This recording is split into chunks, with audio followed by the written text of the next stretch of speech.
So, Pikachu? Oh, jeez. Hey, little guy. How did you get in here? I know you can't understand me, but put down the stapler or I will electrocute you.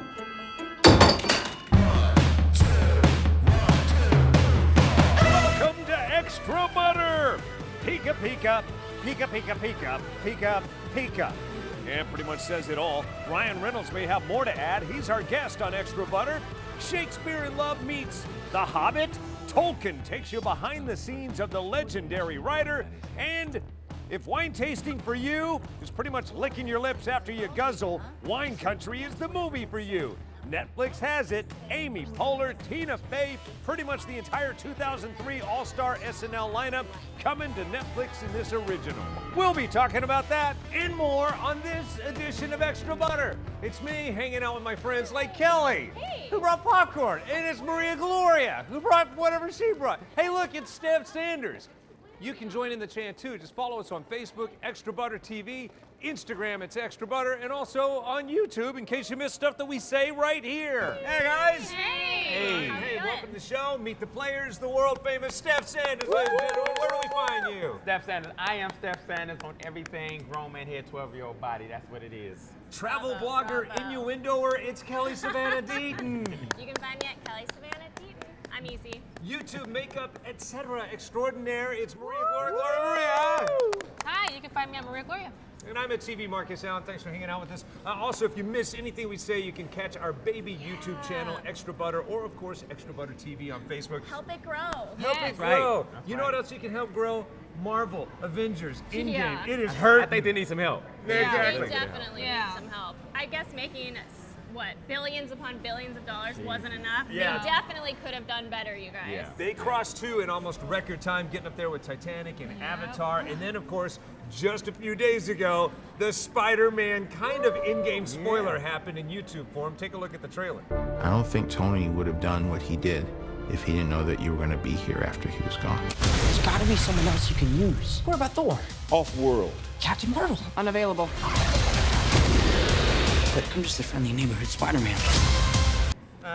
Should we warn people specifically that there were plot spoilers in there? Probably, but it's pretty much a bullseye, the fact that he's mourning Tony Stark. Spider-Man is mourning, his eyes are all red. All right, raise your hand if you're tired about talking about Marvel Endgame since we've been talking about it for a few weeks now. Anybody? Am I the only one? All right, it doesn't matter. We're moving on. Let's talk about the #1 movie at the box office that wasn't Marvel, that of course being Intruder. Dennis Quaid, man. Oh, Dennis Quaid. There's some licking action, and I'll tell you, it is the most disturbing thing I've ever seen.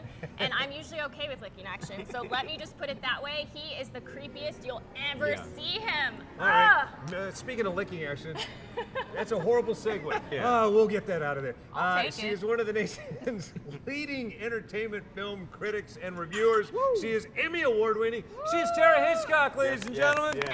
Emmy Award winning. Beautiful hair. There you go. Happen to be strategically placed in front of my Emmys. Congratulations on all the Emmys. Whatever, you've got a gazillion more than I do. How are you guys? We're doing great. So we were just talking about The Intruder and why it's so successful. Are you blown away by how successful it was up against Marvel's Endgame? Well, you know what? I'm amazed anybody even put themselves up against Marvel's Endgame, especially for at least the first 3 weeks.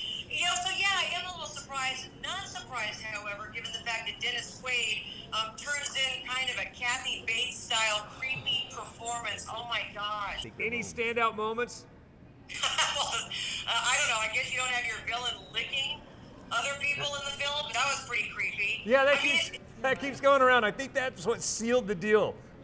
It sealed the deal. What's so funny is that now he's got the Dog's Purpose film coming out again. And it's hard to watch them too because he's just so different in them. Funny you should say that because I sat down with him for Dog's Purpose, and I got to break the news to him that he was #1 at the box office. Take a look.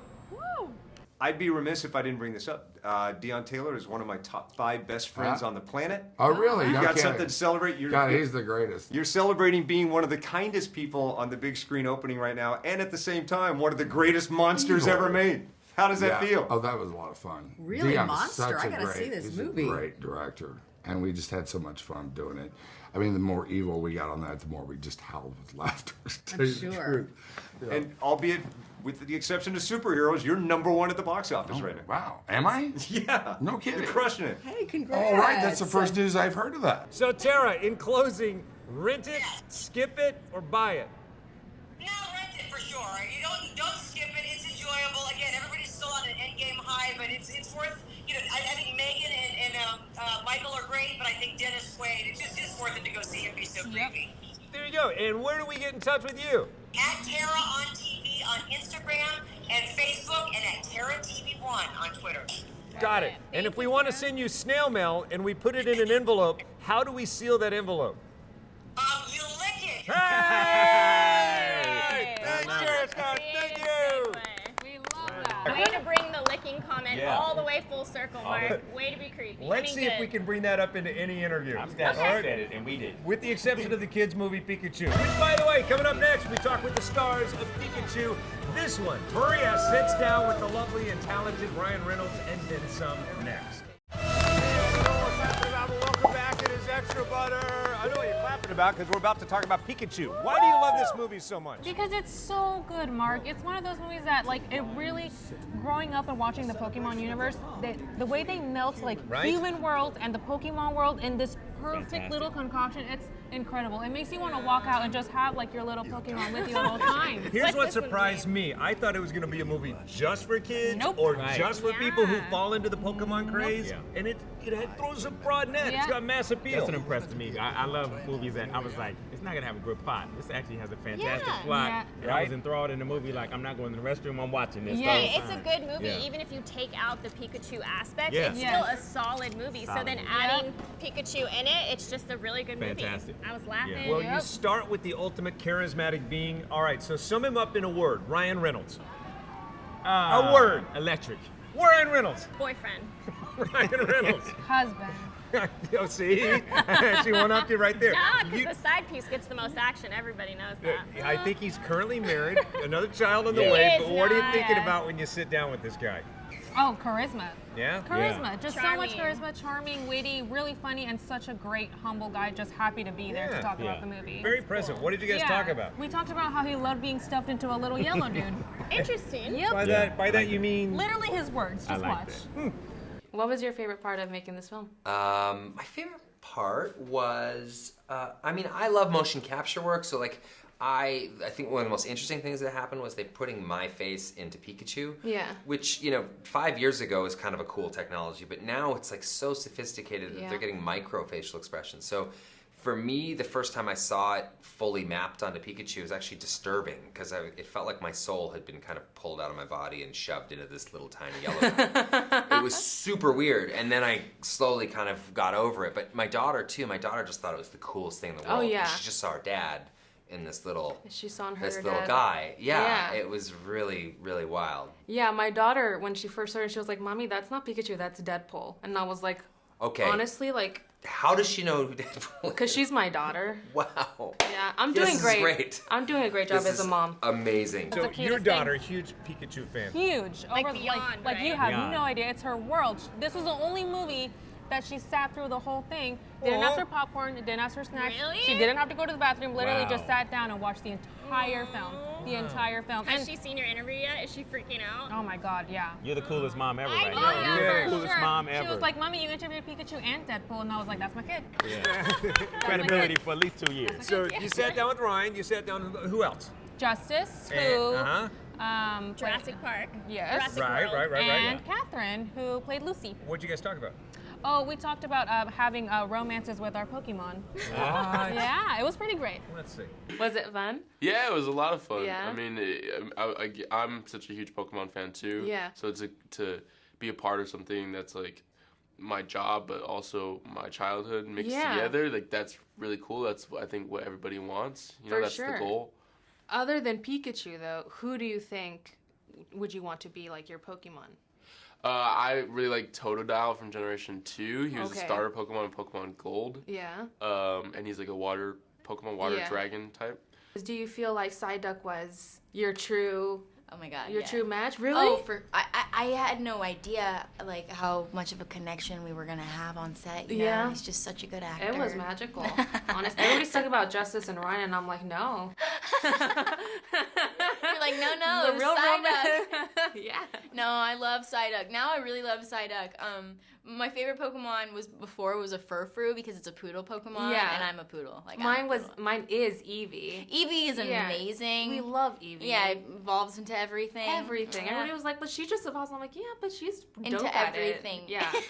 Okay, awesome cast, and you also sat down with the director. Yes, and he was so excited to just be able to have Ryan Reynolds as the voice of Pikachu, and he talked about how they actually used a voice clip from the Change-Up, I believe, and that's what they put into Pikachu, and that's what they nailed. That's what they were like, we need him. We want him. They talked about how they tried so many other actors, but the minute they put Ryan Reynolds from the Change-Up into Pikachu, they were like, that's him. And it became a process to really convince him to do it, but he did it, and it's perfect. It's perfect. Right? Let's see. Were you a Pokemon fan? My kids are Pokemon fans, so yeah. I aged. I'm slightly older. Yeah. But yeah, they love it. They sort of bought into just every aspect of it, so it's familiar through them. Yeah, they probably wanted to go to work with Dad all the time then for this movie. I wanted them to go to work with Dad all the time. Yeah, I mean, it's such a great movie. It's such a feel-good movie. Was it easy, like, casting this? I mean, Ryan Reynolds for Pikachu. We got lucky, man. I mean, we knew we wanted Ryan because we did this test using a clip from the Change-Up. Really? Yeah, just random. We took a clip and animated Pikachu to it, just trying to kind of explore who would be right, and it was perfect. I mean, it literally when that came through, when they finished animating it. I mean, it was done. It awesome. really, like, you couldn't, there was no one else to go to. That guy had a huge job making a movie about Pikachu that appeals to everybody. And he did it. And he did it. And he placed every Pokemon exactly where they needed to be. The way they play Snorlax, I think, is the funniest part of the entire movie. But it's so worth it. Adults will love it. Right. Because I loved it. The kids are going to love it because my daughter sat through this entire film and she is 5. Everybody's going to love it. It's such a brilliant movie. I love that. When the writing's good, the live action's good, the cast is incredible, and it's witty, and it has those jokes for both adults and kids, that's when you know it's going to be gold. That's what I like about it. Ryan Reynolds is gold, period. The script was for everybody, and it hit on all levels, all ages. I love it. Did the laughs land for you, Mr. Comedian? Yes, it did. The laughs landed. I actually found myself laughing out loud in the movie. Oh, no. Hey, oh, no. Maybe they want to go see a romantic comedy. Coming up next, might I suggest Wine Country? It's something you can smooch and watch at home.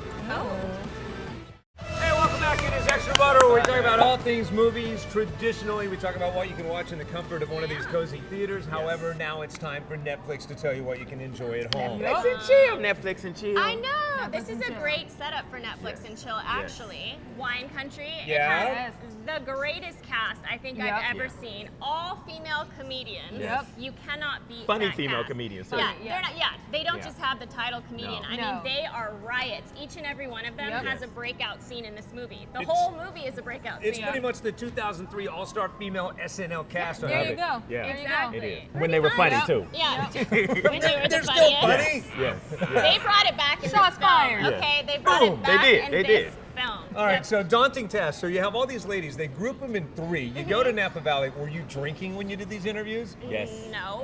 It seems like it would be appropriate. Okay, they took you on a wine tour at this beautiful winery from the film before you interviewed the cast, and the ladies had been drinking the entire day, which they should be. Right. This is a great movie. It's the theme of the movie. So therefore, no, I wasn't drinking at all. All right. Well, my friend Marcus Marquez, pretty much is the mayor of Napa, said that he was there when they were making the movie, and traditionally people don't drink, even in scenes where you're drinking in movies. Not the case with this movie. He said they enjoyed some Napa hospitality. Even after the interview's wrapped, we look behind us and we're all at the bar, and all the ladies are just at the bar, just like a scene from the movie, and they were just hanging out, drinking wine, cheersing, doing boomerangs. It was a party. All right, set this up. You talked to Tina, Anna, Rachel, Tina, Anna, Rachel. What'd you Yep, talk that about? was the first trio. Well, these ladies are not only hilarious, but they love to sing in the movie. Right. They just start harmonizing. So you know when you ask people, sometimes they won't give you anything. Yeah. They gave me everything. Take a look. There's a super lot of singing and harmonizing in this movie. Epic job. The singing is on point in this movie. Thank you so kindly. So what is your real life DUI song that you would pick? What's your go-to DUI song? Oh, there's so many. There's so many. Give me a good one. What's the first one that comes to mind? Yeah. We used to sing Peaceful, Easy Feeling in the hallways. Peaceful, Easy Feeling for a more mellow Eagles vibe. Yeah. I like Lust for Life because I like by Iggy Pop. I like that Yeah, and Sir Mix-a-Lot can always get people up on jumping up. That's true. Little jump around and little big butts. Can you break me off a sample? A harmonized sample? Well, those are good harmony songs. Peaceful. Yeah, Peaceful we could do. That would be hard. We could? Well, because here's the thing. I can only hold the melody, and so we need like Paula on as a real singer. This one. She's Stretch and I are what I'd like to call melody holders. She'll jump to a harmony. You can jump to a harmony? Sure. Sometimes I can. Oh, I didn't mean to speak for you. Please, you can.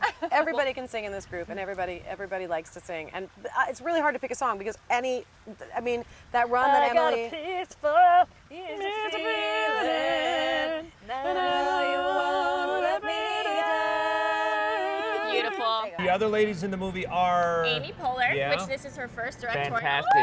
Yes. Fantastic. And how daunting of a task. I mean, you're directing your entire friend Crew. group. I know. Your So crew. that's fun, but that's also terrifying. Mixing business with Yeah, pleasure. I know. They're good at that There in you Napa go. and the wineries. So I talked to Amy Poehler.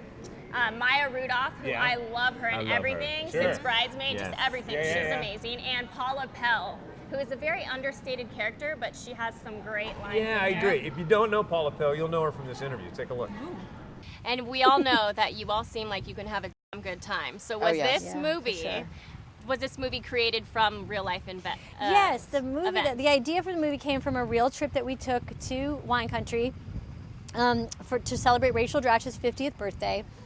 And while we were there, we got the idea of like, oh, wouldn't it make a great movie? And Emily Spivey, who's also in the film and wrote the script, and Liz Kukowski took it upon themselves to write a great script. And we just kind of made our schedules happen and made it, which is awesome. If you could pick one gift to give your girlfriends on a girls' trip, what do you think would be the most ideal gift? Ooh. 7 rings. What's that? 7 rings. Oh, ooh. 7 rings? There's 7 rings. Oh, it's a Ariana Grande song. Never mind, guys. Oh. She gave 7 rings to all her. Yeah. How's it go? 7 rings. 7 rings. To To all my, yeah. Yes, And then she just- I would yeah. want that. That's good. Oh, that's and then she really went, good. Yeah. Oh. And last question, what is your real life DUI song? Oh, I love Salt and Pepper songs. Solid. maybe White Snake. Ooh, okay. Lately, I'm listening to a lot of Lizzo. Oh, Lizzo. Oh, okay. Beautiful. I still enjoy Good as Hell. Okay. So what's your wine jam? My wine jam? Your go-to I like wine their song. answers, but what's yours? I'm gonna say Tupac, hit him up. There we go. Yeah. Okay. Blackstreet. Anything but Blackstreet. No diggity. No diggity. No doubt. There we go. I'm gonna say Beyonce, Crazy in Love. There we something go. Something about the horns and then Beyonce kicking in. I picture And then that you picture dancing. her, yeah, with the fan. And by the way, in the movie, they call it the DUI song. So I'm going to take this stance right now and say, enjoy your wine at home. You Yeah. don't need to Yeah. drink and drive No. because you got Netflix. Yeah, Netflix and chill. And these ladies chill. are a riot, so Tell me, definitely what's yours, don't though? skip this. What's Mine's your song? Yeah, we forgot you. Eminem. Yeah, okay. Oh, Anything Yeah, Eminem. Eminem. One if But you yeah. get one shot, one opportunity. Spaghetti. yourself. All right, my you guys. closet. Maria, help me tease Tolkien. Oh my gosh, if you want to see a really good timepiece that doesn't feel like a timepiece, but that shows you how some of the greatest books were ever created, you're gonna want to watch this movie. Greatest books ever. I'm hooked. We'll be talking with the stars of that next. Hey, welcome back. It is Extra Butter, hanging out with my friends, talking about movies the way you talk about movies. And now a movie that some people might not go see because they say, oh, I don't go see period pieces. But you say, au contraire, go see it. Oh, go see it, because this is one of those period pieces that does not feel like a period piece. All the themes are relatable. It's about friendship. It's about falling Right. in love. It's about finding your true passions of life. It's about literally finding yourself, and Right. it's just so well done. I'm a huge fan of this movie called Warm Bodies. It's kind of like Pretty in Pink meets Mixed with Zombieland. Zombieland. Yeah, Good, exactly. yeah, totally. Good call. So that's when I Totally. first became aware of Nicholas Hoult. I dig this guy. How was Yeah. the interview? He is so charming. He was like like the shyer out of all of my interviews because Lily Collins was a doll. All the other boys were like boys. Rowdy. But he was just so excited to talk about it. And the thing we bonded over is the fact that we're both not huge timepiece fans, but this did not feel like a timepiece. Take a look. It was such a good film, and I'm saying this honestly because I'm not the biggest fan of timepieces. Right. But this didn't feel like a timepiece to me at all. Okay, good. Yeah, Yeah. that's the aim because I'm the same as you. Sometimes period dramas or things set in the past I kind of try and steer clear of. But I think this has got it's got timeless ideas behind it. The love, courage, and friendship, and the relationships, but everything feels quite modern in a way in terms of how the film's put together and the performances and things like that. So I'm glad you felt that way. Lily Collins, right now she's making some headlines opposite Zac Efron. Right. She's definitely played the love and the muse of two crazy different men. Tolkien, she's played the muse, and Ted Bundy, she's played his muse and as that's well. that's exactly what Lily and I talked about. Behind every great man is an even greater woman. Preach. This role was one of my favorites of yours. Thank you. Because of the accent, you played such a, you held your own in this movie. Thank you. Yeah, and that's not something I've seen a lot. I feel like Edith was someone though who very much existed in a very specific environment where she wanted more for herself, and she had to if she had something to say, she almost had to make it more vocal than normal because she was a woman, she was an orphan, she had a very specific social standing, and in order to be heard, she had to be a bit louder. I love movies like this because you really get to see how these amazing literary works were even created. And you don't ever stop and think like, hey, I love the book, but wait, how did it come about? Yeah. And this movie takes you through that entire journey. Yep. So go see it. I think you should definitely go see it. Even if you're not a fan of period pieces, go see it. Be sure to follow us on YouTube. It is Extra Butter, Facebook, Extra Butter TV. Complain to me at TV Marcus Allen and Maria Floria. That's it. Kelly Savannah Deaton. I am Steph Sanders on everything. And follow Snufflepup. It's Flareon Kelly. Follow Charlamagne. remember these words of wisdom for the weekend. Pikachu. Pikachu. Peace out. Pikachu.